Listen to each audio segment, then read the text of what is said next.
Everyone morning প্ৰায় 8টামান বজাত মই এডিআৰই এক্সাম দিবলৈ বুলি আহিছোঁ।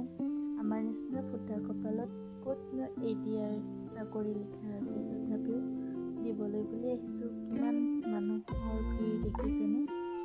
অৱশেষত এক্সাম দি হৈ গ'ল আৰু মানুহবোৰ তেনেকৈ ৰৈ আছে দেখিছেনে? নেটটো কাটি থৈছিল যে বহুত আমনি পালে।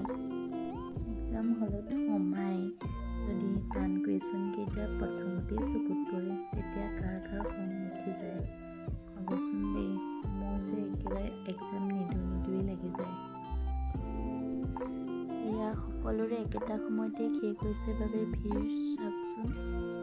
লখিমপুৰৰ মাজমজিয়াত থকা ঘড়ীটোত আৰু তাৰ পাছতে হোটেলত সোমাই কিবা এটা খাই ল'লোঁ আৰু ঘৰ কৰি আহি আছোঁ। আজিলৈ বাই বাই।